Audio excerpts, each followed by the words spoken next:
Vamos a ir empezando, si les parece, para no retrasarnos más. Estamos intentando... Tenesor, no está el otro ponente, o sea que si quieres, mientras no se incorpora, podemos dejarlo solo en español. Y si se incorpora, te aviso y conectamos con el inglés. Muchas gracias. Bueno, bienvenidas. Yo soy Ana Lidia Fernández, soy la directora de Opciónate, Mejora tu vida, mejora el mundo. Estamos organizando este webinar, Buenas Prácticas, una aproximación a la ciberviolencia contra las mujeres y las niñas, con financiación del Cabildo de Gran Canaria. En breve les presentaré a mi compañera Carla Zabaleta, que ha sido y es la coordinadora de esta línea de trabajo de Opciónate y de este webinar, que en este momento estoy intentando contactar con el ponente, con el segundo ponente del día de hoy. Ayer comenzamos las jornadas con la participación de Jorge Flores, de Pantallas Amigas, que es una presentación muy interesante. Y hoy les quiero presentar el programa tan interesante que tenemos también con la participación de Miriam Ciscar-Black. Muchas gracias, Miriam, por participar. Ahora te presento. Y con la participación de Nicolás, que estamos intentando contactar con él y luego les presentaré adecuadamente también. La estructura de la jornada será, primero intervendrá Miriam y luego intervendrá Nicolás. Y luego pasaremos a un turno de preguntas. No sé, Miriam, si tienes disponibilidad para algunas preguntas después de tu intervención, si te puedes quedar hasta el final para un poco estructurar. Pues mira, yo me voy a poder quedar hasta las 12. Luego tengo que salir. ¿Hasta qué hora durará la sesión de hoy? La sesión de hoy es de 10:30 a 12 hora canaria. Es que como muy bien, sería la 1, así.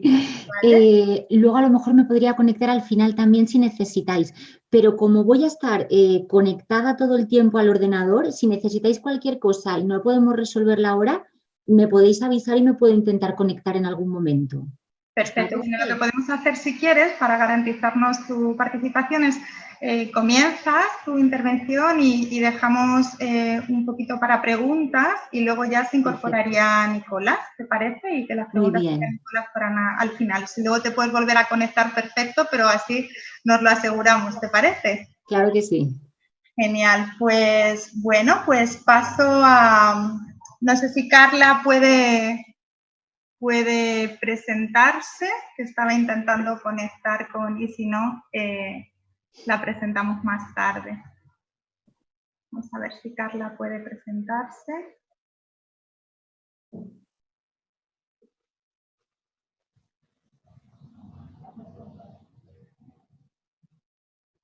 Seguramente está intentando conectar con el ponente, entonces paso directamente a presentar a Miriam. Bueno, Miriam Ciscar-Black es actualmente la subdirectora de la Agencia Española de Cooperación Internacional. Nos conocemos desde hace más de 20 años y lleva todo este tiempo trabajando en cooperación internacional y acción humanitaria. Ha trabajado más de 7 años para el Fondo de Población de Naciones Unidas, luchando contra la violencia de género en contextos humanitarios y de desarrollo en países como Filipinas y Myanmar, entre otros países. Desde principios de febrero de 2019 ocupa el cargo de subdirectora de la Dirección de la Cooperación Multilateral, Horizontal y Financiera y dirige la unidad de género de la unidad de igualdad de género de la Agencia Española de Cooperación Internacional. Además, Miriam también es docente, entre otras muchas cosas, y trabaja también como profesora del Máster de Derecho contra la Violencia de Género de la Universidad de Valencia, donde imparte clases sobre Derecho Internacional y comparado contra la violencia de género. Miriam, muchas gracias por participar. Sabemos que tienes una agenda muy apretada. Miriam nos va a presentar el trabajo que se realiza desde la Agencia Española de Cooperación Internacional en materia de ciberviolencias machistas. Sin más, te dejo la palabra, Miriam. Muchas gracias. Pues muchas gracias, Ana Lidia, y muy buenos días a todos y a todas. Es un verdadero placer estar aquí. Y querría comenzar pues agradeciendo al Cabildo de Gran Canaria y por hacer esto posible y al equipo de Opciónate por la invitación a participar en este interesantísimo webinario. Contaros que conozco Opciónate desde hace ya algunos años, he seguido su trayectoria gracias a la relación que tengo con Ana Lidia también, y sé que es una organización feminista que trabaja problemáticas globales desde lo local y con una visión muy amplia, esa que ofrece la cooperación internacional y que sé que Ana Lidia trae muy bien de su mano, así como la perspectiva del trabajo con cada una de nosotras desde la Gestalt, ¿no? Y es que buscando ese autocuidado y esa sororidad como base del feminismo es como podemos seguir avanzando en todo lo que nos estamos planteando. Querría compartir estos minutos con vosotras y daros unas pinceladas sobre lo que nos llevamos entre manos desde la agencia, tanto en temas de género y reducción de la violencia de género, como en temas de educación digital, así como ponerme a vuestra disposición para preguntas que podáis tener y para que, bueno, ya pues conociéndonos, ¿no? Estableciendo estas nuevas formas de conocernos que nos ofrece lo virtual, pues que sepáis que estoy aquí y que podéis contactar conmigo para lo que necesitéis. En temas de ciberviolencia, tengo que ser sincera y deciros que desde la agencia no estamos haciendo demasiado. Así que esta invitación es también un eye opener, como dicen los ingleses, o un pongámonos las pilas, como decimos aquí, ¿no? Y nos viene muy bien. Como sabéis, solo tengo que recordaros la cruda realidad. Ya conocéis que a pesar de los notables avances, la violencia de género continúa siendo una de las violaciones de los derechos humanos más extendida en el mundo y esta se torna todavía más perversa cuando prestamos atención a las distintas interseccionalidades como son la raza, la edad, el tener una discapacidad, el nivel de pobreza o la orientación sexual. Si además tornamos la mirada hacia las prácticas tradicionales nocivas como son el matrimonio infantil, la preferencia por los hijos varones o la mutilación genital femenina, nos encontramos ante un escenario que dificulta mucho que las mujeres y las niñas podamos vivir en igualdad. Y este año es el año de celebración del 25 aniversario de la Declaración y Plataforma de Acción de Pekín, declaración que estableció una hoja de ruta internacional para alcanzar la igualdad de género en el mundo. Y coincide esta celebración, este 25 aniversario, con una crisis sanitaria global sin precedentes en el siglo XXI, nuestro siglo, y ¿no? Pues, que es la COVID y todo lo derivado de la misma. Sabemos, porque nos lo dice la OMS y también nuestra experiencia trabajando en contextos humanitarios diversos, que cuando hay crisis las violencias de género se exacerban. Esta realidad también se ha puesto de manifiesto en la pandemia en España. Hemos visto que se han duplicado las llamadas al 016 durante el confinamiento domiciliario. Y para dar respuesta a esta inaceptable realidad que tenemos por delante, tenemos que redoblar los esfuerzos tanto en prevención como atención, como protección y vigilancia hacia las víctimas y supervivientes de la violencia de género.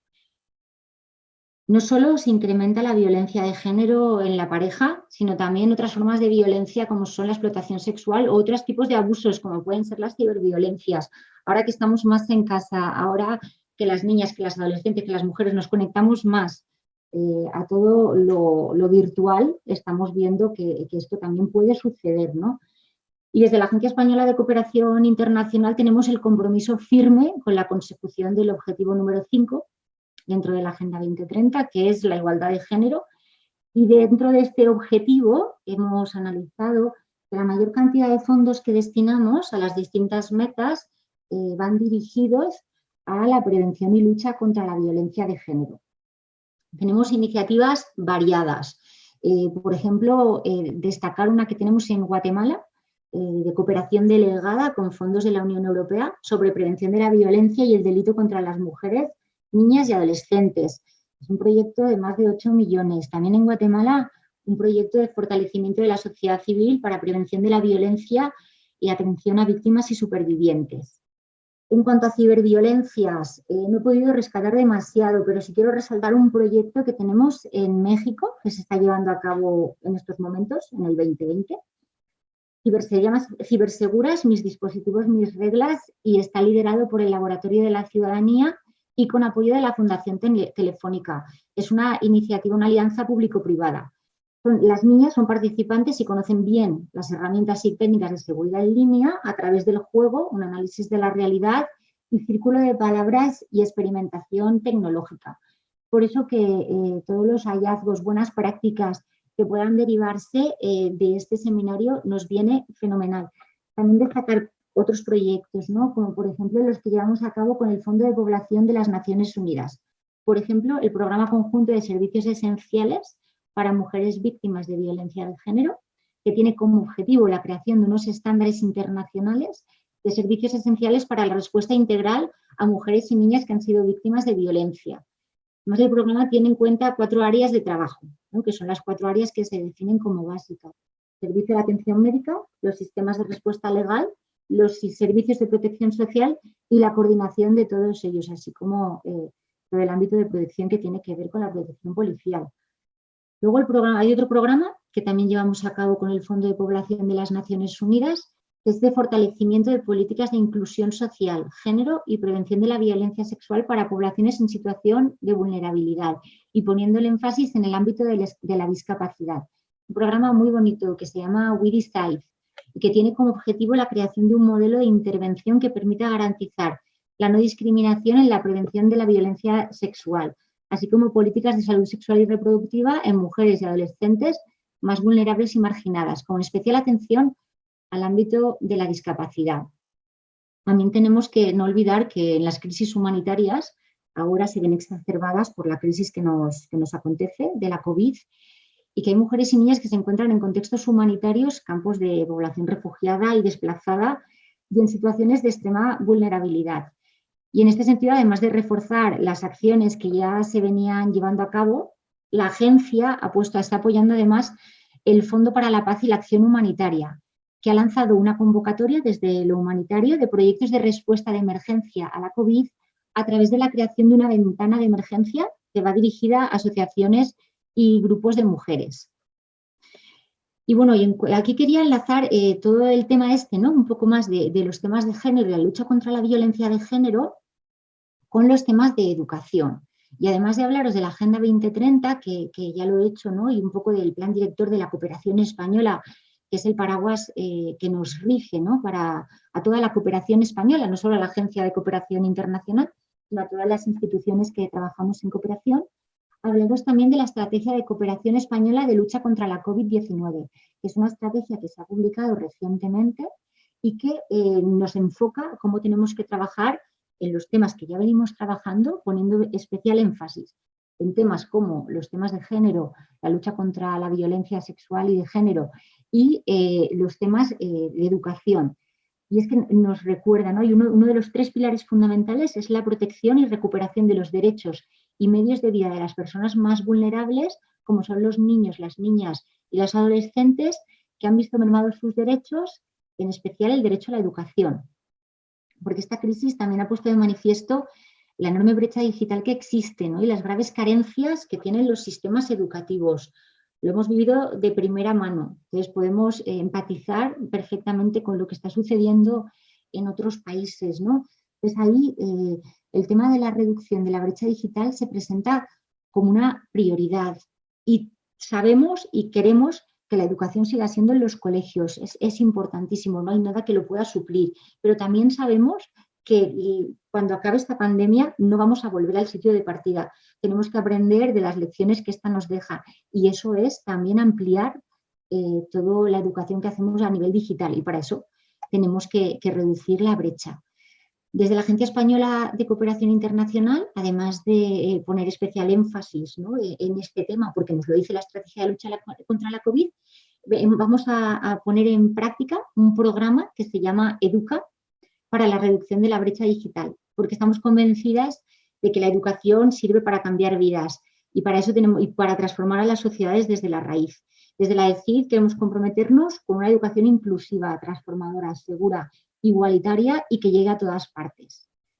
Tenemos como seña de identidad la igualdad de género y la lucha contra todas las violencias de género.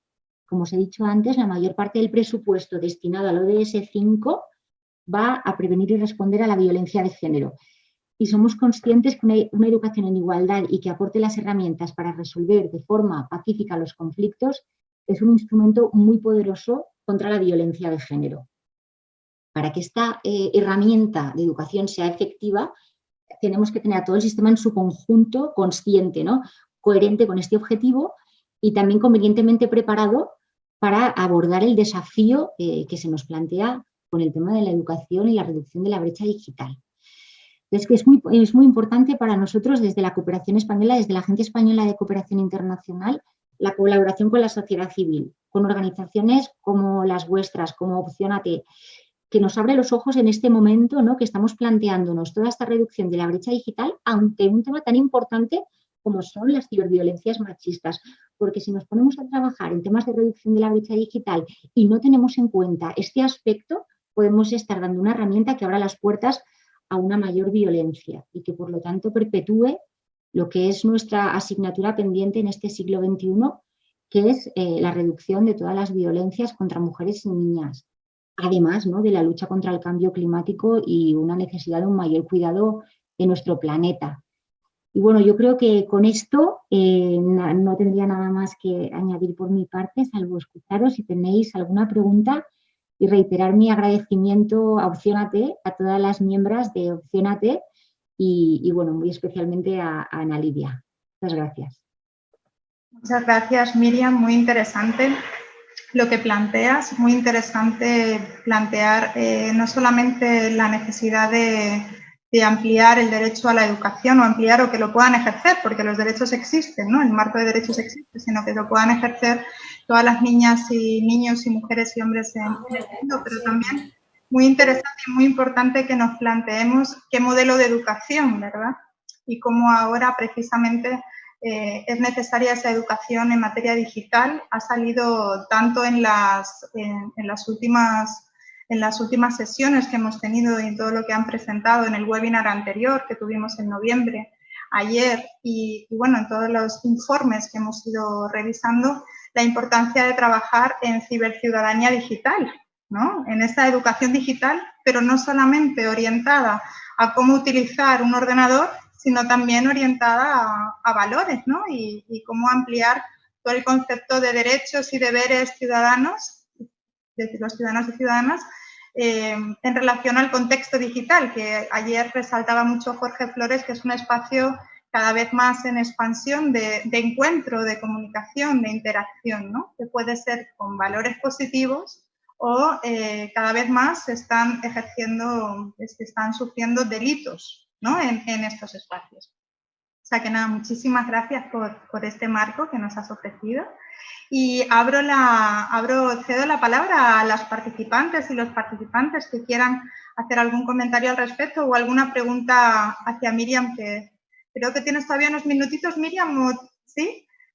Tú nos dices, ¿vale? Entonces, si alguien quiere plantear una pregunta, puede hacerlo conectando su cámara, su micrófono, solo su micrófono o a través del chat, como prefieran.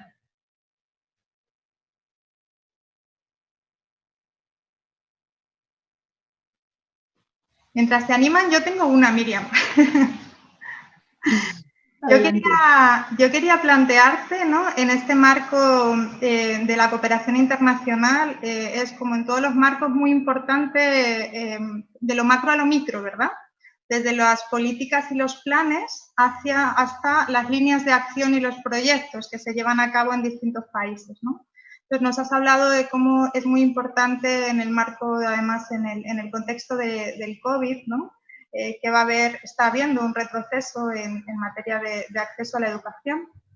Supongo que también no solo de acceso, sino de permanencia y de calidad de la educación, ¿verdad? Y esto relacionándolo, por supuesto, con el empeoramiento que está habiendo en materia de derechos y en materia de protección de violencia de género, de todo tipo de violencias de género, no solamente en el ámbito digital.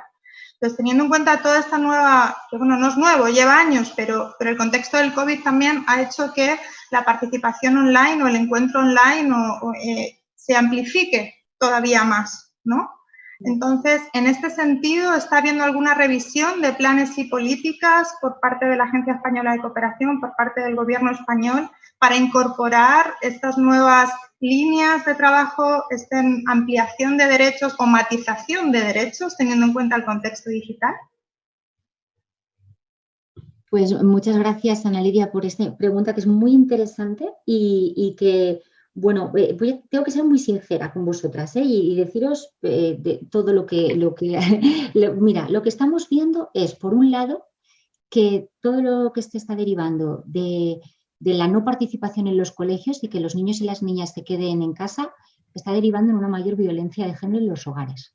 Mayor violencia en los hogares. O sea, el que los niños y las niñas puedan ir a los colegios es fundamental a muchos niveles. Dicho esto, sabemos y entendemos que la situación actual, cuando os pase, y no ha pasado todavía, no nos va a devolver a un lugar de partida. Es decir, no vamos a poder volver a lo que fuimos. Vamos a tener que ir un paso más allá. Y lo estamos viendo aquí en España, donde sí se está yendo a los colegios de manera presencial, que en muchos otros países no. En muchos países de América Latina, incluso en Estados Unidos, en muchos estados, no se está yendo al colegio. Entonces, tenemos, incluso aquí en España, que ya estamos yendo al colegio, estamos viendo como muchísimos de los deberes, de la forma de interactuar una vez se está en casa, es a través de lo digital. Ya no hay libros que van y vienen del colegio a casa. Todo se está haciendo a través de la pantalla. Entonces, cuando dirigimos la mirada a los países más desfavorecidos y a las poblaciones más desfavorecidas de los países del sur, es extraño el caso en el que se estén pudiendo conectar mayoritariamente. Es decir, todavía tenemos que romper esa brecha digital porque no están pudiendo conectarse y están no teniendo acceso a materiales educativos. Entonces, para nosotros ahora nuestra prioridad es esa. Pero qué importante webinarios como este que nos abren los ojos para decir, muy bien, ahora vamos a intentar reducir la brecha digital. Para el programa del que os he hablado, estamos hablando de en torno a 2 millones de euros, ¿no?, que van a ir en este programa que se llama Educa y que se va a gestionar desde la Dirección de Cooperación Multilateral, Horizontal y Financiera, que es donde yo trabajo, ¿no?, desde el Departamento de Cooperación Sectorial. Estamos elaborando todo el reglamento. Qué importantísimo tener en cuenta que cuando acerquemos las herramientas digitales a estas poblaciones más desfavorecidas que en estos momentos no tienen acceso, tengamos en cuenta temas tan importantes como este, ¿no? Que bueno, tenemos que tener en cuenta, estamos teniendo en cuenta todos los temas de inclusión para las poblaciones con discapacidad, ¿no? Personas que lo van a tener más complicado todavía en este afán, ¿no?, y este mantra y este compromiso de no dejar a nadie atrás.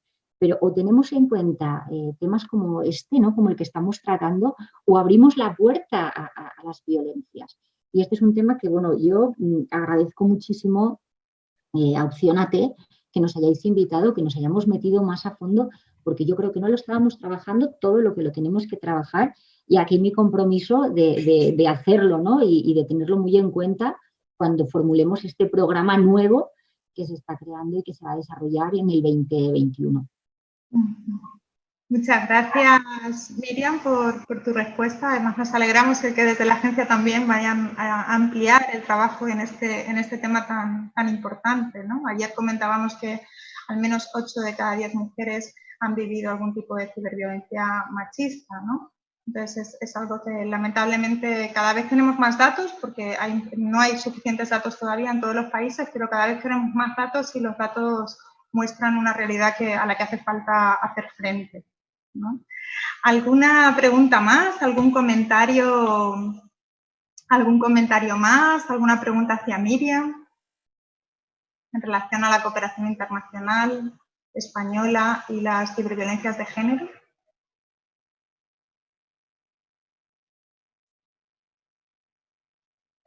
Estamos entrando en calor todavía.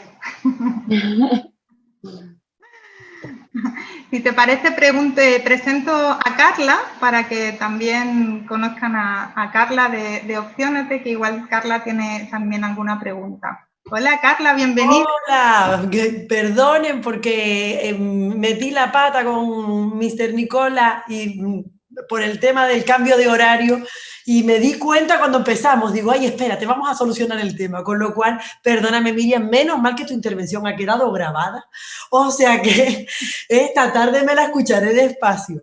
A mí me parece muy interesante, la verdad es que primero te agradezco muchísimo que la deferencia de intervenir y de estar aquí con nosotras. Me parece importantísimo que la Agencia Española, que es una entidad que lleva tantos años haciendo y trabajando por la cooperación, se ponga también o se interese también en este tipo de proyectos. Me parece realmente interesante porque además, digamos que a través del estudio de estas buenas prácticas nos hemos dado cuenta que sobre todo en América Latina hay muchísimas experiencias en esta materia. Y bueno, yo creo que vamos a aprender mucho durante la tarde de mañana y pasado. Y bueno, creo que también puede ser algo que sea interesante a efectos de, si no replicar, sí colaborar de alguna manera, ¿no? O sea que, igual que Mr. Nicola, que nos hablará ahora de proyectos europeos, que yo creo que nos abren un poco la perspectiva, ¿no? Entonces, comentarte que me parece interesantísimo y bueno, que las experiencias me parecen, lo poco que te he podido escuchar, sinceramente, me parece muy interesante. ¿Y cómo ves tú a corto o medio plazo la perspectiva en este tema? Pues mira, yo al escucharte hablar veo dos cosas. No solo, pues claro, yo me estaba centrando más en el trabajo que estamos poniendo en marcha ahora sobre reducción de la brecha digital, que me parece fundamental tener en cuenta todas las ciberviolencias machistas dentro del trabajo de educación digital que queremos empezar a hacer, porque es un trabajo que no se había hecho hasta ahora. Pero además es verdad que dentro del trabajo específico que hacemos del ODS 5, ¿no?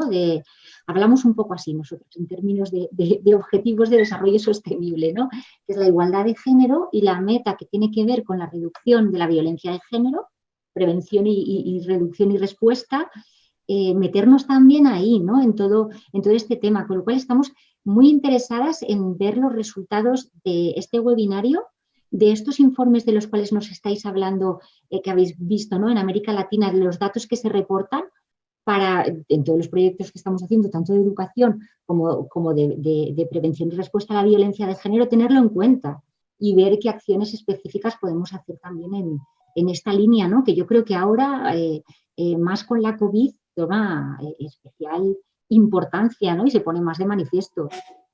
Así que nada, yo quedo muy interesada en escuchar los resultados del webinario. Quedo también a la espera de otras preguntas si tenéis en otro momento o si surgen después y poder responder a las mismas a lo largo del día de hoy o cuando veáis que corresponde, o incluso mañana si hubiese algo que creéis que surge, ¿vale? Muy importante, Miriam, y ya te despedimos, que yo sé que sí. tienes que ir. Muy importante nos parece también que, ya que Internet es un espacio que, bueno, estábamos hablando de los delitos en Internet, pero es un espacio de encuentro positivo también, ¿no? Y una de las labores de la Agencia Española y de los proyectos ha sido precisamente, por un lado, la investigación, el obtener esos datos en los países en los que no hay datos, ¿no? Ni testimonios, porque una de las cuestiones que ha salido es que a veces las víctimas de ciberdelitos ni siquiera se identifican a sí mismas como víctimas, ¿no? Porque no saben que es un delito lo que les está pasando, ¿no? Esto es muy importante. La sensibilización, pero también la obtención de datos y de testimonios. Y también muy importante el fomento del trabajo en red y del encuentro, ¿no? Entre organizaciones, que es un poco lo que estamos intentando con este webinar, entre organizaciones de todo el mundo que están trabajando en los países en este tema, ¿no? El encuentro entre las organizaciones, las buenas prácticas, los proyectos y la población en general, que pueda conocerlos y que pueda cada vez más conocer sobre las implicaciones de este tema. Entonces, bueno, todo va a ser grabado, haremos un vídeo resumen también que estará disponible, les avisaremos en nuestra página web y estamos en contacto. Como comentaba Miriam, si tienen alguna pregunta que se les ocurre después, nosotras se las trasladamos a Miriam y les damos respuesta a lo largo de la semana, que estaremos toda la semana aquí con ustedes. Muchas gracias, Miriam, por tu tiempo y seguimos en contacto. Pues muchas gracias a todos ustedes también y que disfruten mucho de todo lo que queda de webinario, que seguro es interesantísimo. Un abrazo muy grande. Gracias, Miriam. Hasta luego. Hasta luego.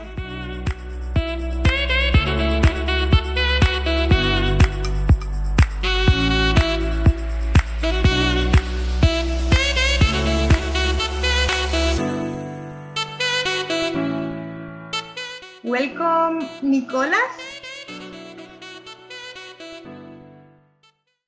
Muy bienvenido. Estamos encantadas de que puedas participar. Muchísimas gracias por intervenir en este proyecto del webinar de Buenas Prácticas. Thank you very much. Thank you very much indeed. Thank you for the invitation, and we are happy to be with you. Yo soy Ana Lidia Fernández de Opciónate. Y sin más voy a pasar a presentarle para que todas las participantes y los participantes puedan conocerle. ¿Estoy pronunciando bien su nombre, Nicolás? ¿Nicola? Spetsidis. Spetsidis. Nicolás Spetsidis. Estoy probando. No. Bueno, Nicolás Spetsidis es el responsable de la coordinación y la implementación del proyecto CyberSafe, ciberseguro en español, cibersegura en español, ciberseguridad, que nos va a presentar. Es un proyecto de las asociaciones de mujeres Heraklion y la prefectura de Heraklion CREA. Nicolás Spetsidis tiene un máster en Economía Internacional por parte de la Universidad Humboldt de Berlín y es el coordinador de proyectos en la Unión de Asociaciones de Mujeres de la prefectura de Heraklion desde 2011. Además, es responsable de la coordinación de las actividades para la recaudación de fondos y de proyectos y de subvenciones. Brinda asistencia técnica para la implementación del proyecto que nos va a presentar, el proyecto CyberSafe. Sin más, le cedo la palabra para que nos presente el proyecto. Muchas gracias por participar. Thank you very much. With me is Nancy Saripapa. She is the project manager of CyberSafe, and we are going to present the project together. So I'm going to discuss the setting and the framework of the project, the thematic, the strategy, and then Nancy is going to discuss the forms of cyber violence, and will present you the online tool that we have developed during this project. Let me share my screen. Can I share my screen? Can I share my screen? Yes, you can. Sí puedes. Okay. Yeah, thank you. Thank you.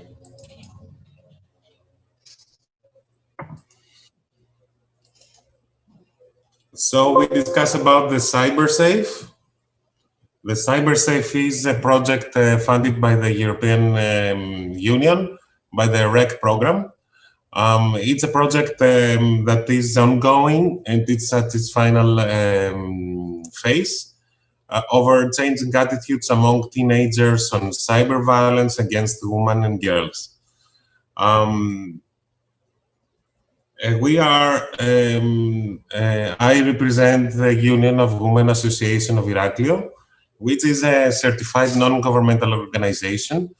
We are very active on gender-based violence, combating gender-based violence, gender equality, to support vulnerable groups. Our organization is composed by 75 members and is comprised by 45 volunteers. Our staff are psychologists, social workers, sociologists, economists, and administration. And our organization has been certified under ISO 9001 for its counseling services. So to know a little bit about us, we support and protect women and children. We are very active on raising awareness about women rights and their role in society.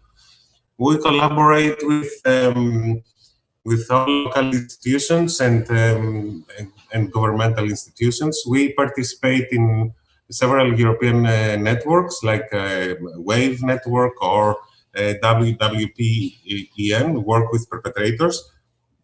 We are in close collaboration with like-minded organizations in all over Greece, in all over Europe, like Cyprus, Estonia, Spain also, Lithuania, UK. Our structure is that we have a 24/7 helpline for everyone who is, every woman who is a victim of violence or witness of violence. We operate the shelter for abused women and children. We run the counseling unit, and we are finalizing another structure, another operation, which is the children's shelters, the House of Angels. Our European project fields are dealing now with elders abuse, domestic abuse and addictions, children rights, victim support services and justice systems efficiency, distance counseling. We develop a perpetrators program in Crete and Greece. And we have as a mainstream activity the volunteering for women's rights. So let's discuss about the CyberSafe project. As you see, the CyberSafe project is an international project, a European project funded by 9 partners in 8 European countries like UK, Netherlands, Estonia, Greece, Italy, Denmark. And the CyberSafe project is a part of a greater strategy that brings together the outcomes of a widespread Slovenian research that has been carried out in 2018. And its outcomes are relevant for all EU countries. We plan an interactive prevention intervention directed towards teenagers 12 to 18 that include experiential workshop activities coupled by an online tool. And we aim to facilitate the behavioral changes of teenagers.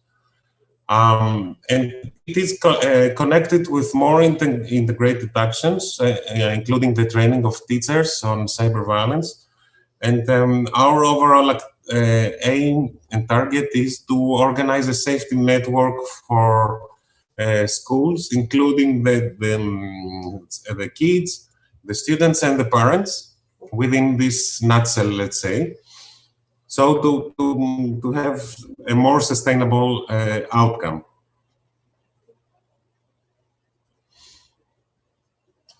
The question is why to tackle online violence against women and girls. Somebody might argue that online violence might be gender neutral because it happens also to boys. However, we have seen that violence against women and girls has been escalated in the digital sphere much more than boys.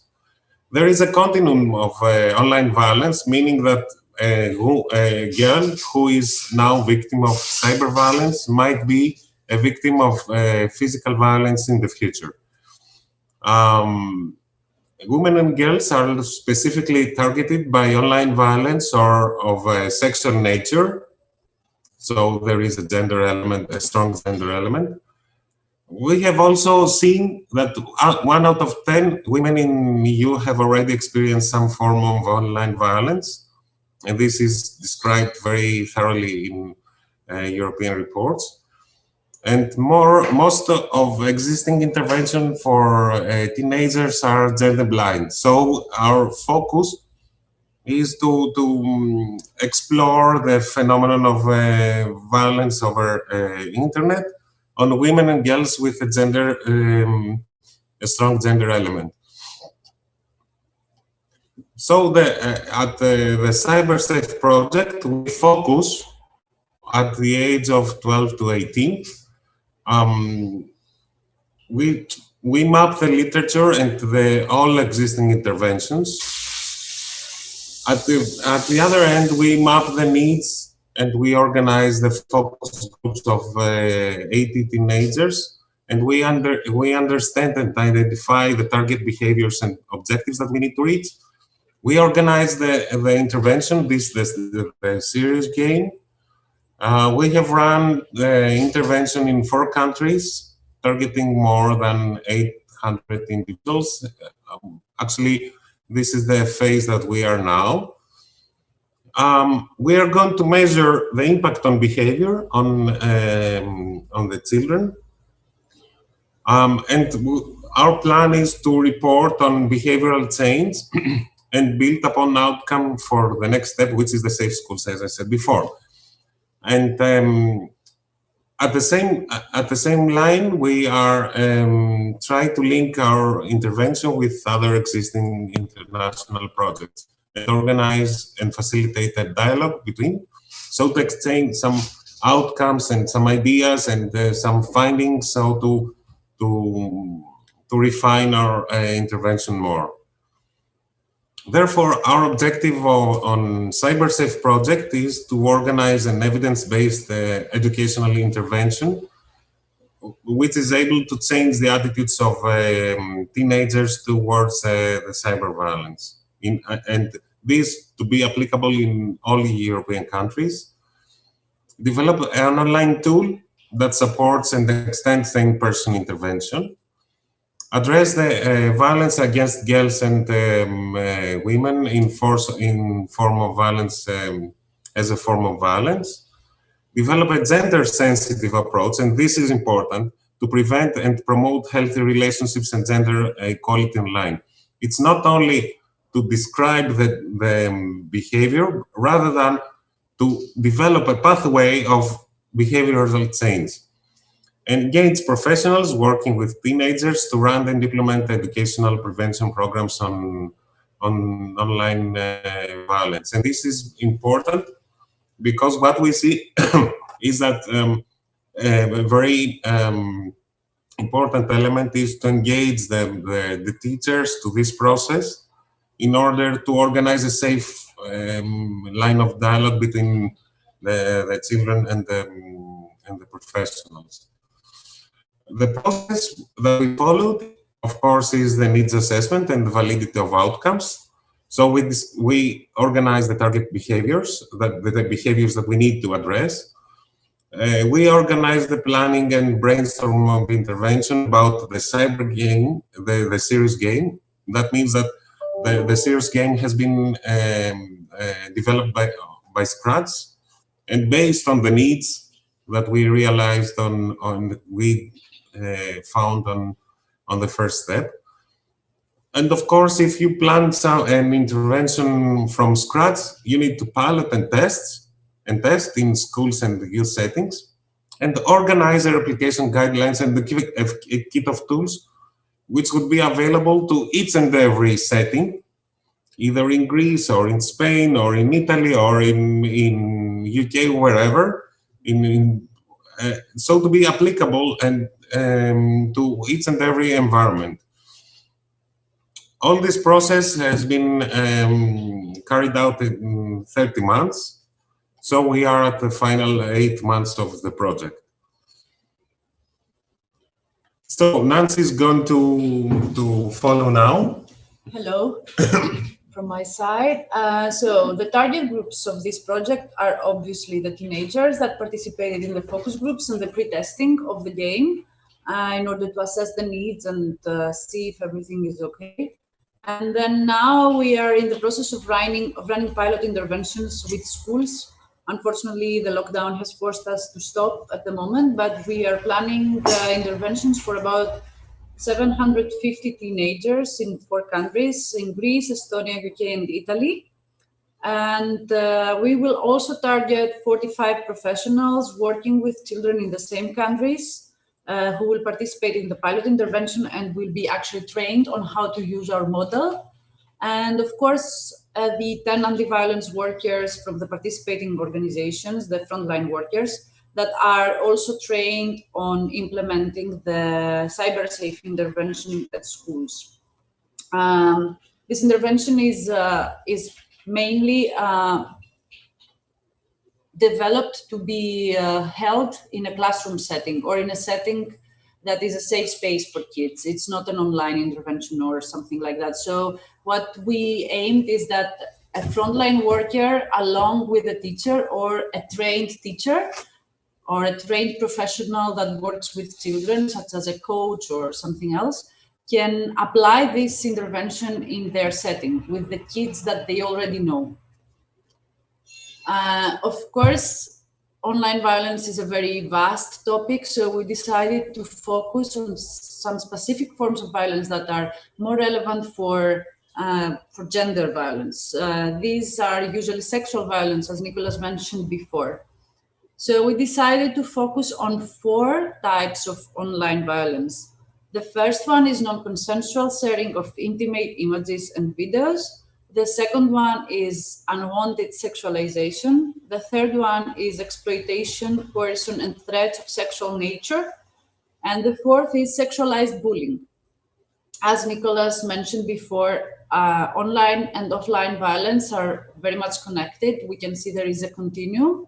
So all these forms are very much connected to cyber dating abuse, as they are connected in real life with intimate partner violence. So usually violence online is also perpetrated by people we already know. Online gender-based violence. So the forms, a little bit more explicitly, the non-consensual sharing of intimate images and videos has several types and behaviors. So we have sexual images, videos taken without consent, sexual images, videos taken with consent but shared without consent, and non-consensual sexual acts, like, for example, rape, recorded digitally and potentially shared. Unwanted sexualization, the categories that we have included are sexualized comments on photos or on social media, sexualized viral campaigns that pressure people to participate, sending someone sexual content without them consenting, jokes of sexual nature and sexual advances or requests for sexual favors, rating peers on attractiveness, sexual activity, and altering images of a person to make them sexual. So exploitation, coercion, and threats include the categories of harassing or pressuring someone to share sexual images of themselves, or threaten to publish sexual content, or threaten, blackmail, or coerce someone, which is called sextortion. Online threats of sexual nature, for example, rape, inciting others online to commit sexual violence, and inciting someone to participate in sexual behavior and then sharing the evidence of it.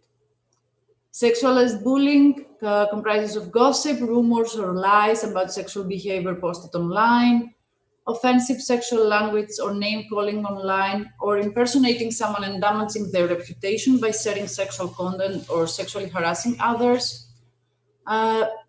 Shared personal information non-consensually online to encourage sexual harassment, body shaming and bullying, and outing someone where the individual's sexuality or gender identity is publicly announced without their consent. And of course, cyber dating abuse, the term that is similar to intimate partner violence in the offline world, is using technology to monitor and control the behaviors of a partner, or using their password without permission, installing tracking devices or apps to monitor a partner's location, and emotional aggression and verbal threats through digital means. The most important finding for us in Greece and also the other countries is that cyber dating abuse is something very common among teenagers. And actually it is something that is not really perceived as violence. So teenagers believe that it is something normal to monitor and check your partner's cell phone, to check their social media, the messages, to be able to enter with the other one's password without permission to access their email or social media accounts to see what's going on. It is something that we encountered in our focus groups as something very common. So why it happens? From our focus groups and also from the CyberVow project, the main answers we received about types of and forms of online violence, at least at schools, it was a joke, or we did it for fun, to hurt someone, to get back on them, to get back on an ex, or because they did something to them, to gain respect from friends, and of course peer pressure in the statements like "I was scared not to participate." The needs we have identified is that it is important, of course, always to talk about stereotypes to teenagers. It is still a valid issue to address. It is important to emphasize that the victim should never be blamed for online violence, because also in many focus groups we have realized that both girls and boys very often blame the victim for example, sharing their picture with their partner, or sharing a sexual picture, or sharing a sexting, like messages with sexual content. And of course that it is important that they learn to recognize online violence, because as I mentioned before, sometimes teenagers don't even realize that this is violence. The following topics were suggested by the teenagers to be included in the intervention. Mainly sexting, online harassment and stalking, stereotypes about boys and girls, pressure put on boys and girls through stereotypes mainly, body image and peer pressure, and what to do when online violence happens. So we have created a toolkit for CyberSafe. The toolkit aims at providing facilitators, professionals working with children and frontline workers, with all the material needed to conduct playful workshops with teenagers. The aim of the workshops are to prevent violence and change the behaviors, as Nicholas mentioned.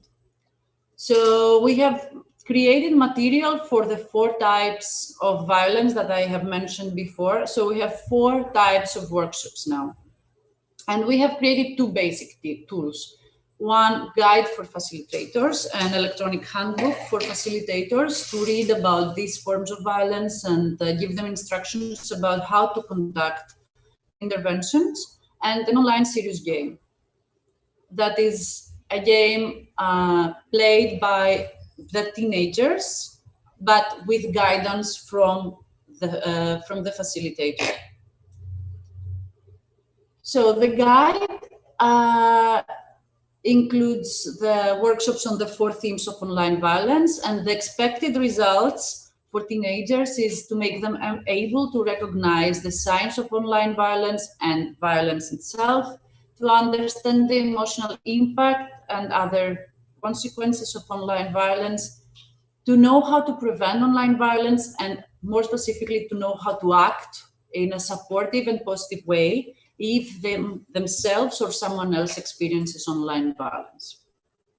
And then we have the serious game. It is a web-based game, so it is played in a classroom setting or in a setting, but you need to have online, you need to have a connection with the internet, Wi-Fi, or something else. It can be played with the mobile phone or through a computer.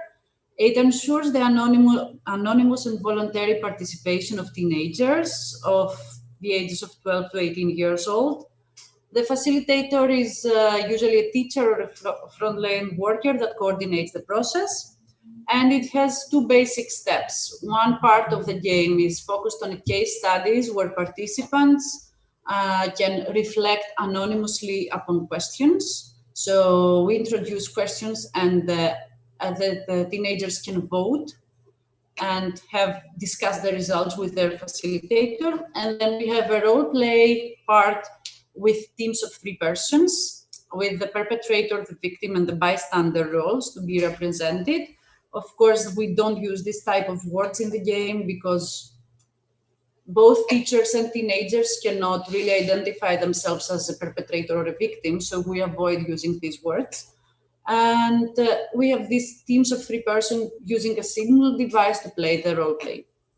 So I can show you a short YouTube video that we have created. about the game. Maybe I need to stop sharing and start sharing again. No.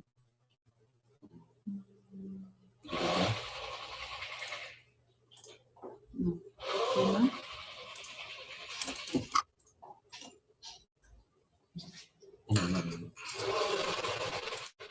Okay. Give me a moment, I'm sorry. Here. Yeah. So. I hope you can see it. Oh.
Okay.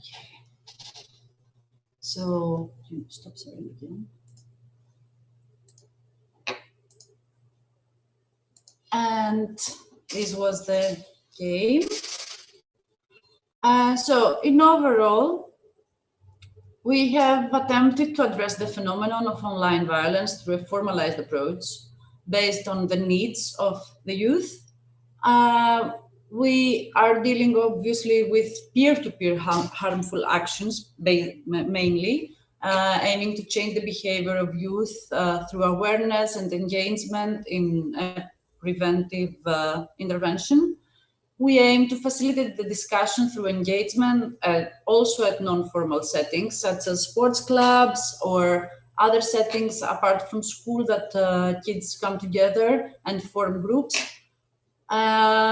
For us, this project was a very big challenge, but we are really happy with the results so far, and we consider it a start for continuing our efforts on online violence against girls and women. We organized a toolkit available to the staff of all frontline settings. And we have developed the game, but we are aiming at developing more the game process and try to more efficiently talk at youth's language and culture, because this is something that goes very fast and mainly organizations are not able to catch up very quickly. And of course, we would like to deal with online violence in more depth, since, as you all know, probably building a project of 24 months or 30 months is just a process of developing material and testing it, but we actually need more time in order to apply this material and enhance them and make them more relevant for the society we live in now. We would like also to deal with other topics, with the role of pornography and non-gender-based violence, but this is more to come. So here is our website, the project website, and our association website, and the social media. You can find us in Facebook, Instagram, and Twitter for the CyberSafe project. So this was all from us. Thank you very much. I will stop sharing, or I can leave it. Thank you very much. Muchas gracias a ambos por la presentación de esta línea de trabajo y proyecto. Quiero abrir la palabra a las participantes, pues si tienen alguna duda, pueden hacerlo conectando su micro y cámara, o a través del chat.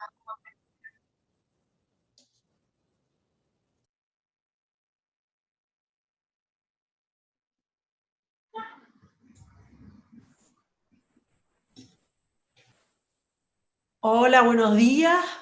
Muchas gracias a los dos por la presentación. La verdad es que muy clarificador también. Y hay escuchándolos, me surge, si no entendí mal, son 5 o 6 socios europeos de países distintos donde se han hecho las pruebas, ¿no?, a través de una investigación para luego poner en marcha un proyecto que consiste en un juego y en otras formas de trabajar con menores, sobre todo en centros escolares, ¿no? Vale. Una de las preguntas que me surge a mí es cierto que bueno, está todavía en pruebas, ¿no?, el trabajo, un trabajo interesantísimo que entiendo que se puede extrapolar a otros países de la Unión Europea. Quiero decir, que comprendo que el juego o las herramientas de trabajo que surjan de este proyecto europeo pueden ser luego ejecutables en otros centros o en otros países que no sean los miembros también, ¿no?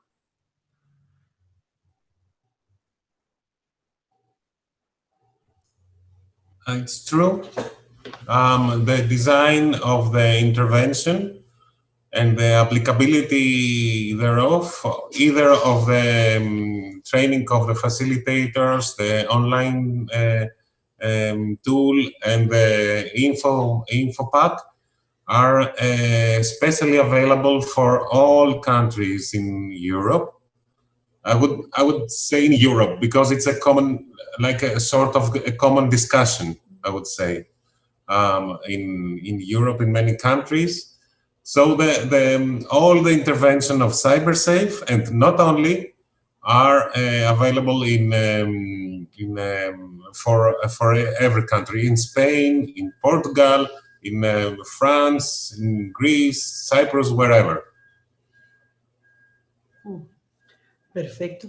Otra de las cosas que me ha parecido muy interesante es que han empezado con el tema del reconocimiento, que a través de las distintas intervenciones que hemos tenido hasta ahora, lo que se pone de manifiesto fundamentalmente es las jóvenes y los jóvenes no consideran que haya una violencia online. O sea, es como que lo tenemos tan interiorizado que es algo que normalizamos, ¿no? Y entonces he entendido que una de las cosas con las que trabajan es en el reconocimiento. O sea, son ellos mismos los que tienen que de alguna manera identificar por qué se habla de ciberviolencia, ¿no? Y cuándo. Yes, actually, the idea is that through the CyberVow Slovenia project and our project focus groups, we have realized that in all countries there is a lack of identifying the consequences of online violence and for considering it actual violence. As well as this, it is quite important that usually teenagers cannot really connect the violence online with the criminal aspect of it, which is, again, very important. For example, they don't know the consequences for the perpetrator as well, apart from the victim. So we are trying to sum up all these aspects and put them in the online game. So we have one aspect about recognizing the emotional consequences on the victim, recognizing that this is violence and that the victim can never be blamed for it, and also recognizing that the perpetrator may have some consequences about it. Because so far we have seen that children see online violence as a type of game. It is a very simply, I put it very simply, but we can see that sometimes it is like this because they consider it like peer pressure, that I have to participate to be liked, or that it is part of our everyday life, something that we do to tease each other, to make fun, or something to come back to an ex. But they don't really consider it as violence, and they don't really consider it as a crime in many cases, which is like the non-consensual sharing of videos or images without the other person allowing it. It's a crime, and of course, children should also be aware of it. And the second part is that we have realized that the harmful behavior changes all the time to different types. So our activity is to make it salient and to be open for discussion and discuss the harmful consequences of these activities, not only the negative aspect, but the harmful consequences that are inflicted to the victim, to the girl.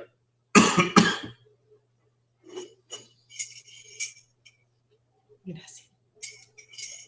Nos plantean a través del chat, nos preguntan cuál es la web del proyecto y de la asociación. Del proyecto, creo que era stoponlineviolence.eu, y de la asociación, de su asociación. This is our website, and this is perfecto. yeah, and this is the site of the website of the project.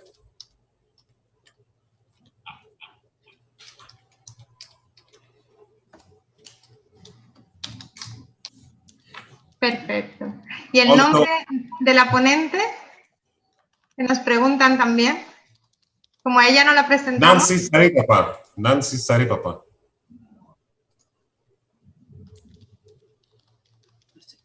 Perfecto. Vale. Nos plantean también el documento del que hablaban, si lo pueden compartir, si está en versión en español. No, unfortunately, we don't have a Spanish version in our CyberSafe project because we don't have a Spanish partner in the project.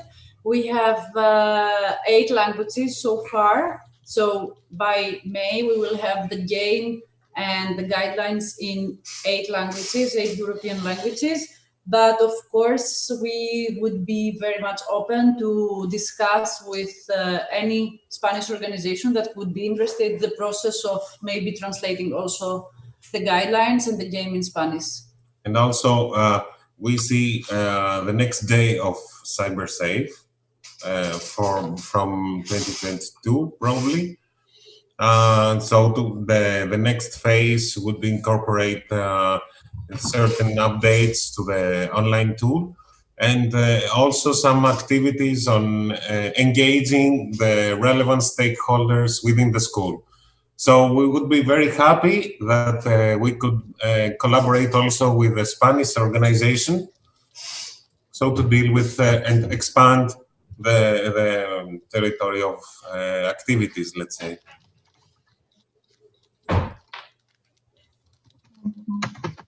Perfecto, muchas gracias. Y nos plantean también, sería muy interesante poder traducir todos los materiales al español para hacerlos disponibles. Nosotros podríamos difundirlos de momento en la versión inglés y luego podemos ver las posibilidades de traducirlos y hacerlos accesibles en español. Nos plantean también aquí como pregunta que hablaron de seguir trabajando en otras cuestiones sobre ciberviolencia como pornografía. De los estudios. Preguntan si esto es una primera fase de un proyecto más amplio.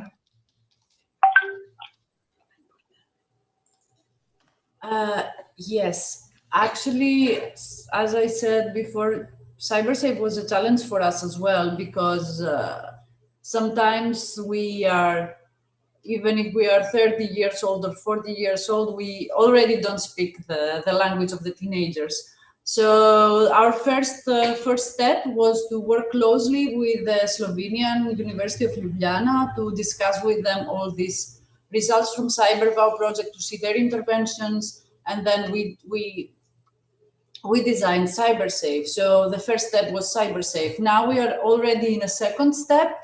We are working again with the University of Ljubljana to create a massive open online course for teachers about violence against girls. So we are already working towards our second step. Our main goal is to close this circle of protecting girls and preventing online violence against girls in schools first. So our idea is to create this environment of safe schools and work with teachers and probably in the future with parents. And then, of course, we would like to expand to other cases and other forms of online violence. Pornography is a very, very big, vast topic. Again, we would really need to work from scratch on it, but we are very interested on it as well. So, for example, like 2 weeks ago, we had a case of non-consensual sharing of images and images basically online in Greece. Someone set up a website, a pornographic website, and everyone could just upload pictures, nude pictures of women without their consent. So this for us is a challenge for the future to work on it.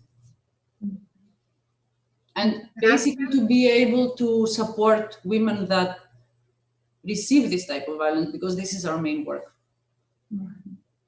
Muchas gracias. Plantea Victoria Medina, muchas gracias por la ponencia.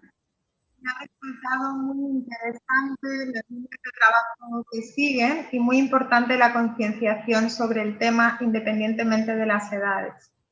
Lo que plantea es que en la adolescencia pueden ser más receptivos a lo mejor y modificar estos comportamientos, ¿no? Y quizá por eso puede ser una edad clave, entiendo que plantea Victoria, ¿no? Para el trabajo, y por eso lo han planteado así.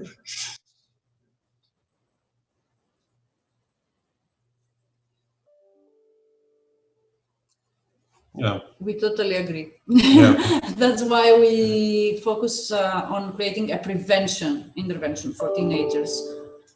And the important thing about this is that it cannot be one time off. It is important for organizations to be present. Yes.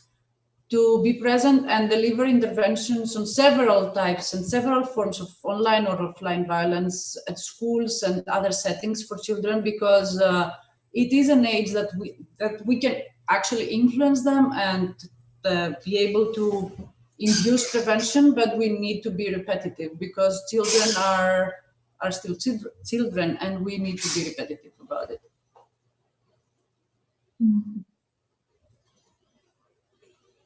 ¿Pueden repetir la última frase que no la escuchamos?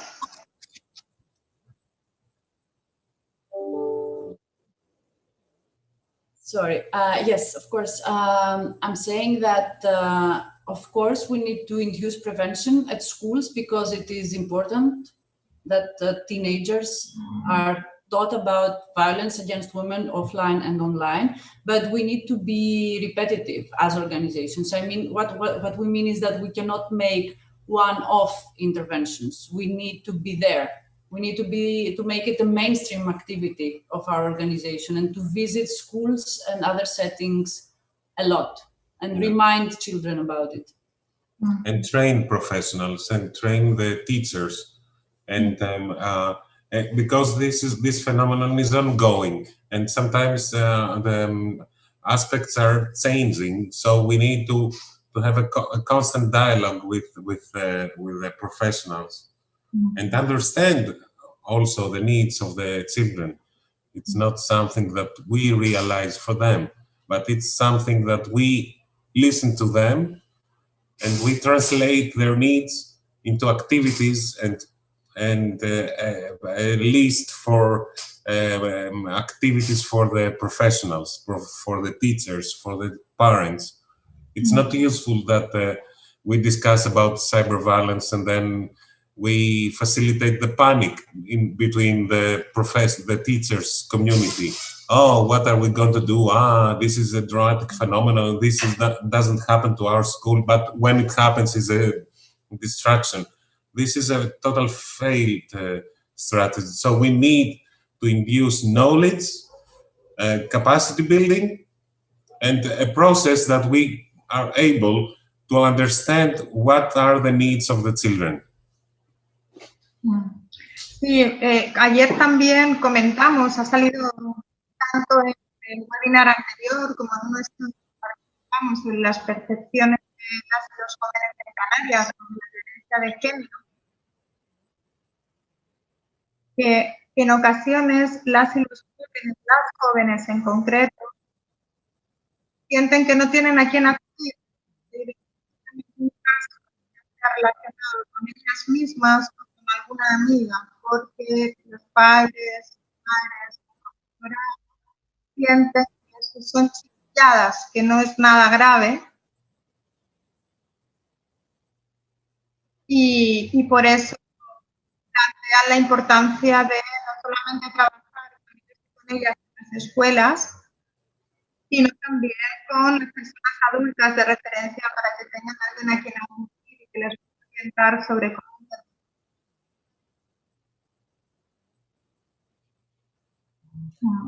It's important. Otra participante que es muy importante, que le parece un gran trabajo las actuaciones preventivas en los centros concienciar sobre las coincidencias entre el acoso y las violencias tradicionales y el de las nuevas tecnologías, especialmente en cuanto a los papeles de víctima y depredador, y en cuanto al tipo de conductas coincidentes que se relacionen unas con otras, ¿no? Porque al final parte de las raíces de violencia de género, entiendo que quiere decir esta participante, ¿no? It's important that organizations who are organizing intervention against gender-based violence, is important to be there, to be open, and to be willing to discuss thematic forms of violence. And it's important to make it clear the connection between cyber violence and physical violence.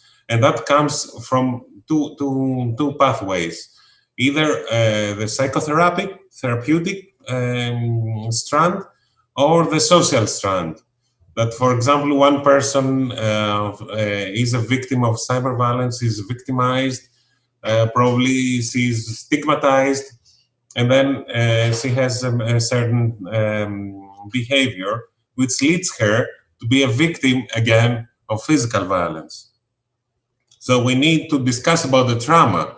We need to discuss about how we can support the children, and not discuss about any kind of stigma, any kind of blaming.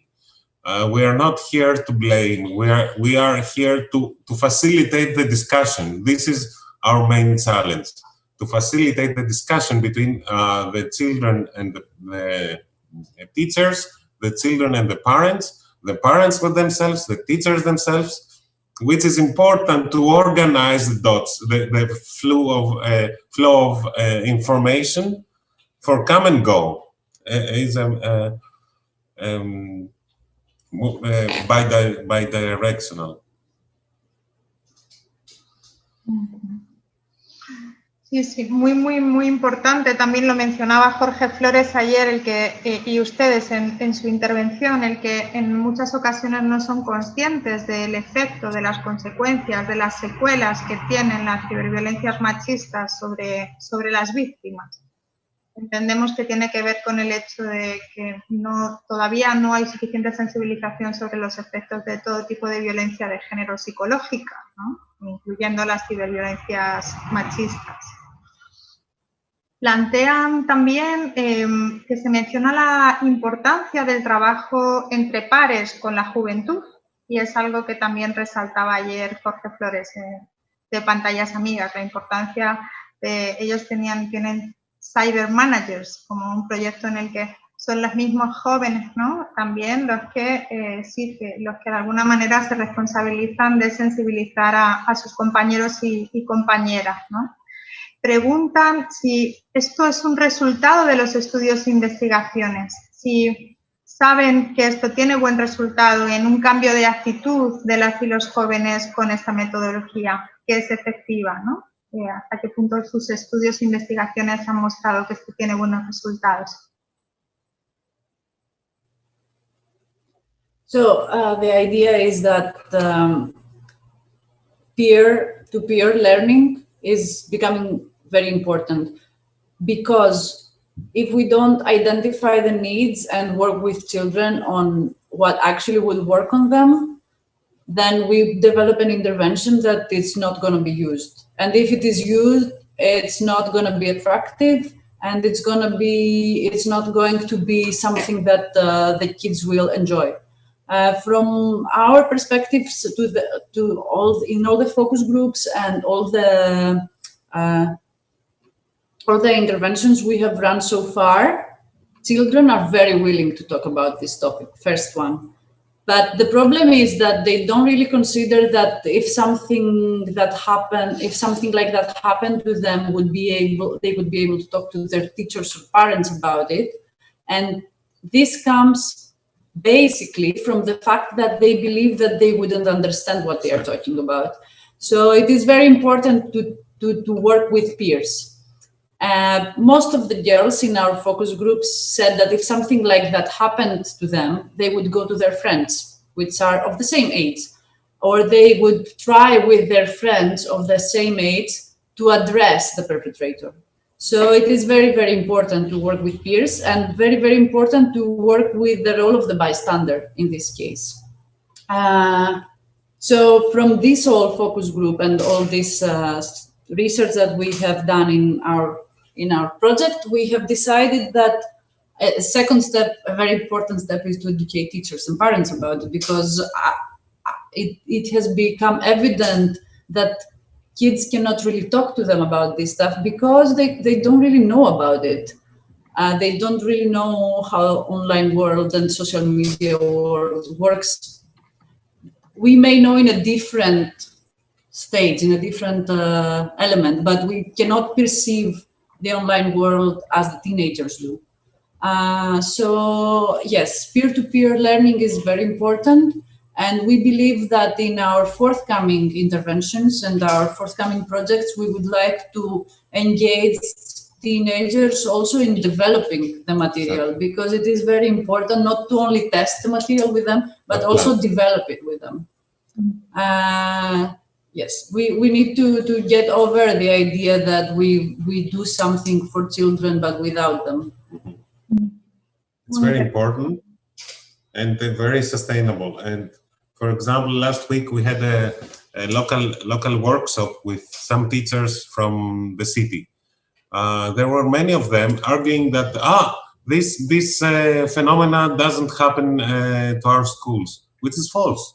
It happened, but they don't realize it. So we need to address this phenomenon and make it evident, and give the floor to each and everyone to discuss about it.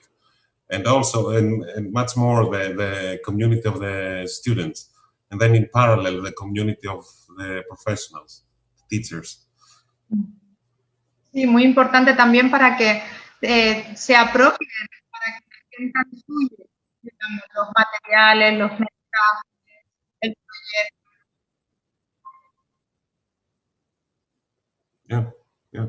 Plantean también como pregunta qué papel juega el docente en el juego de rol. What? Sorry, what? What?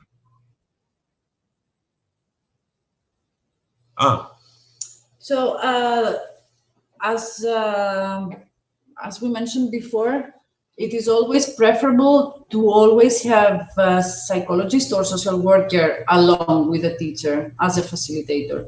It may be the school psychologist, or maybe a psychologist from an organization, a local organization, for example, that works on women's rights. The role of the teacher and the facilitator in the role play is to supervise the process and make sure that no one participates without them wanting it. So the teacher and the facilitator need to make sure that whenever a kid feels uncomfortable, they would be able to leave the process, and also be there for possible disclosures. So therefore, the teacher should be prepared. The idea is, though, that the role play is played simultaneously by teams of 3, so that they interact with each other without intervention from the facilitator. So For this part of the game, the teacher or the facilitator is simply supervising and making sure that everything is okay. Because the online game is consisted by two phases, the scenarios and the role play. So the first step is the scenario, so to facilitate the discussion, and after the discussion we go to the role play. Muchas gracias. Thank you. No sé si hay alguna pregunta. Mira, pregunta, ¿qué tal ha sido la aceptación de las y los docentes? Y yo añadiría también implicación de padres y madres en estos procesos. Nos comentaba ayer Jorge Flores que a veces no entendían la importancia, no era fácil que se involucraran. ¿Cuál ha sido su experiencia?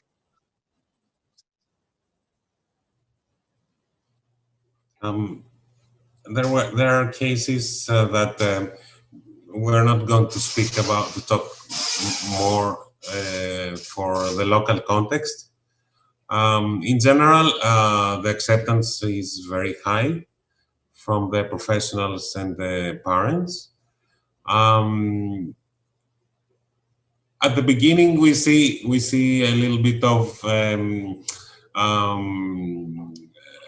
unease and a little bit of questioning how are we going to do that and how are we going to address these issues of, for example, discussing the unwanted sexualization, for example, with the children of the age of 13, for example.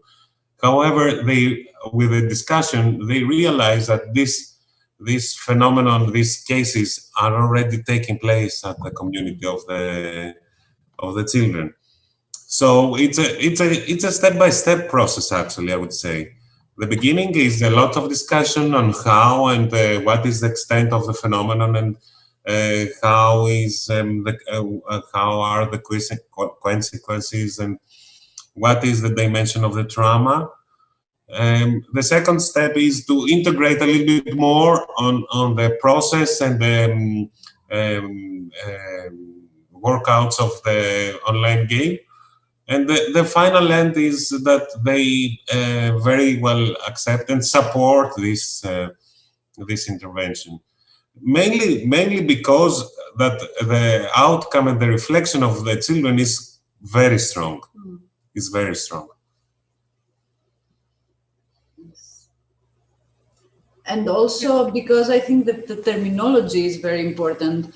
We give to teachers and parents now a new terminology about all this sexual violence. That is something that they are not they are not feeling very comfortable to talk about with children. But the thing is that if you go to children, for example, from our focus groups, if you go to children, they are very familiar with this language. They are very familiar with this terminology. And they would feel very weird to go and talk about it to their teacher who would question what they're talking about. So I think now this type of sessions that we do with teachers so far, they are widely accepted because we give them knowledge about a field that they already have to encounter, but they don't know how to talk about it. Exactly.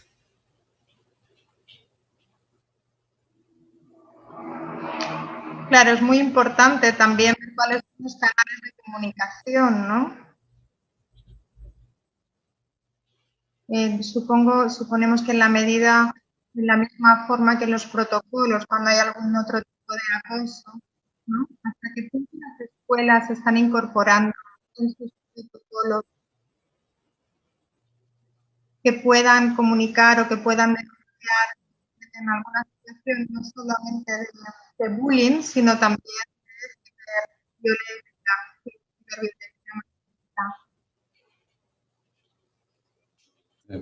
We didn't understand quite well because both voices were Perdón, algunas escuelas o las escuelas cada vez más tienen protocolos internos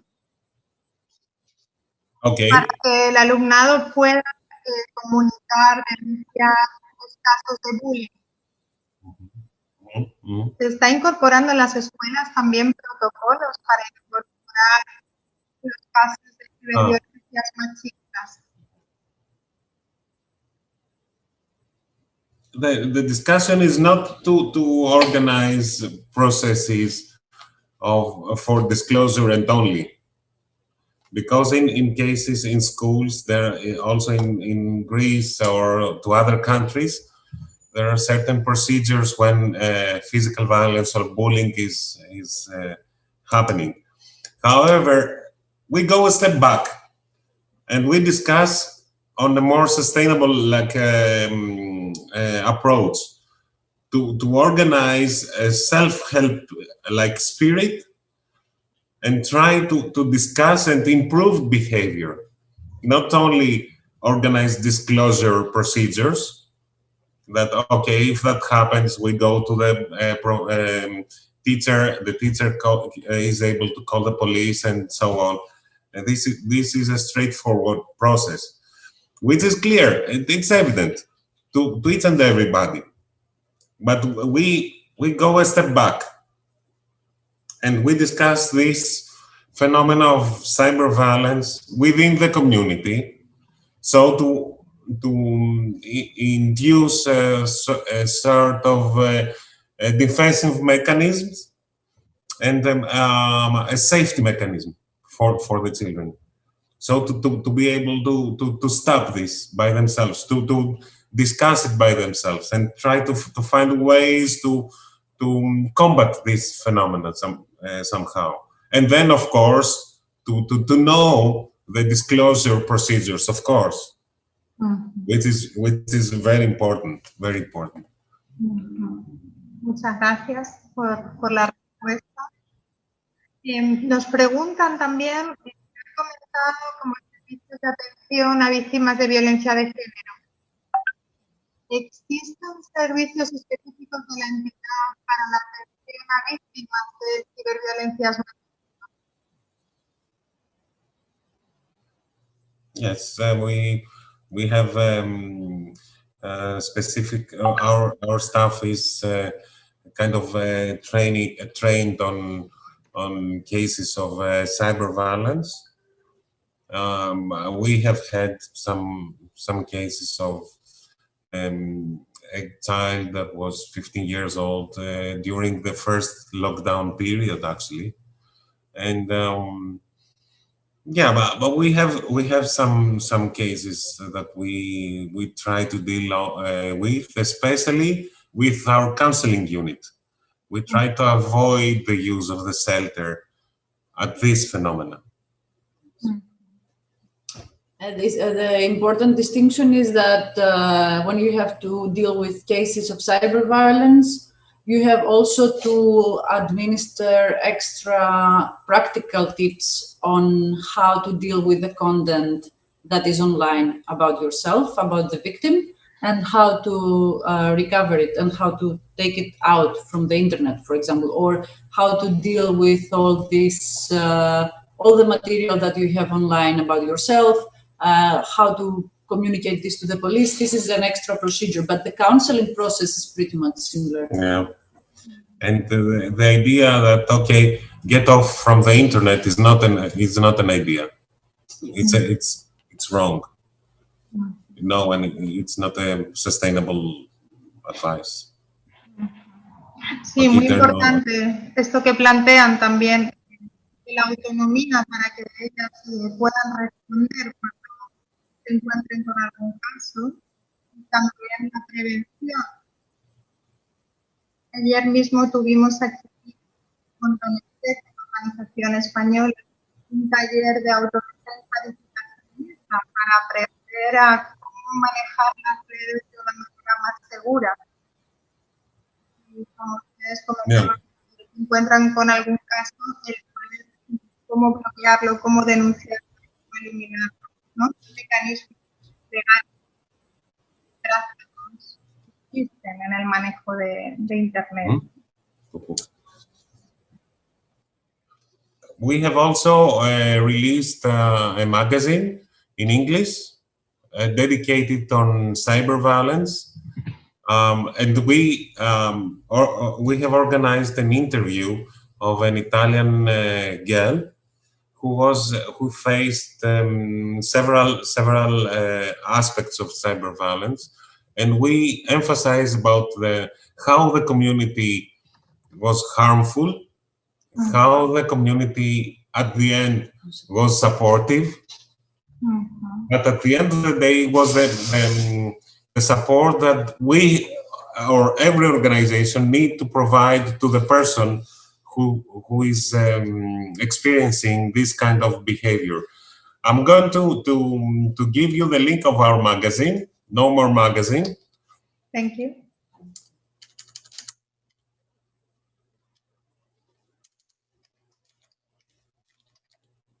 Y muy importante, como comentaban, crear un ambiente adecuado que sirva como para prevenir, para evitar, para apoyarse unos a otros. Yeah. Yeah. And it's very important that we are able to discuss and to keep the communication channels open. I have sent you the link of the latest issue of the No More magazine, Very much. which is very important because we address the cyber violence as a phenomenon and a fact that can happen every day and to everyone. Muy interesante, muchas gracias. Tienen el link en... Thank you. No sé si hay alguna pregunta más o algo más que les gustaría añadir.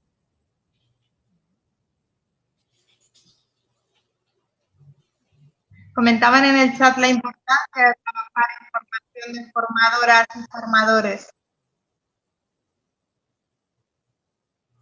Y nos sugerían que trabajemos como Opciónate con ustedes para que puedan apoyarnos en la formación de formadoras y formadores en España.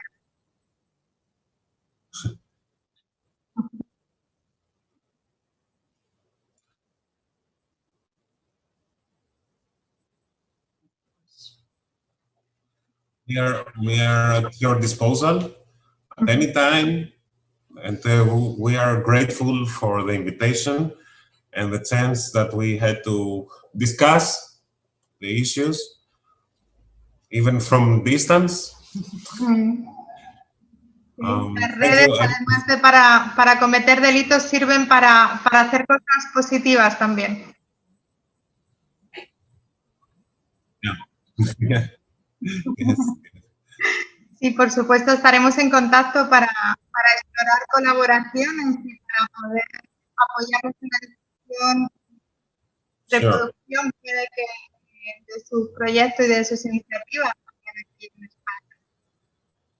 Thank you very much. Thank you. Muchas gracias por su participación, muchas gracias a todas las participantes. Mañana tendremos también un interesante programa. La ponencia de hoy está grabada y también la pondremos a disposición para todas las personas que no hayan podido seguirla de manera completa, que no hayan podido conectarse, pero que se inscribieron en el programa de todas las semanas. Yes. Y bueno, comentarles para mañana. Mañana comenzaremos de nuevo a las 10:30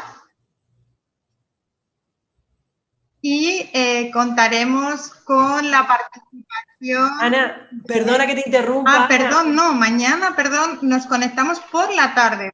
Sí, porque el programa es internacional y entonces no podía ser, tenemos compañeras de México y de Paraguay y entonces hemos tenido que adaptar horario.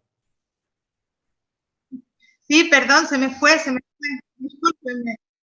Y además porque hay participantes internacionales, gracias Carla por la aclaración. Y también hemos querido alternar mañana y tarde para que poder ampliar las posibilidades de las y los participantes en función de las oportunidades. Ayer y hoy ha sido por la mañana y mañana será a las 5 de la tarde, hora canaria, para que no haya confusiones. Y empezaremos con la presentación de Erika Smith, de la Asociación por la Comunicación Progresiva, Association for Progressive Communication, APC Women, que tiene un proyecto muy interesante que se llama Take Back the Tech. Luego tendremos la participación de Fernanda Carles, con una ponencia sobre los derechos digitales por una cultura libre en Internet. Ella es la asistente de proyectos TEDx. Y luego participará la coordinadora de la colectiva Luchadoras, que presentará este proyecto que tiene la colectiva feminista Luchadora. Quedan todas y todos invitados. Que tengan muy buen día, muy buena tarde. Y para cualquier consulta pueden visitar el programa en nuestra página web. Pueden contactarnos a través de nuestro correo info@opcionate.com o a través del teléfono que está en la página web. Thank you. Bueno, muchas gracias por todo y buena tarde.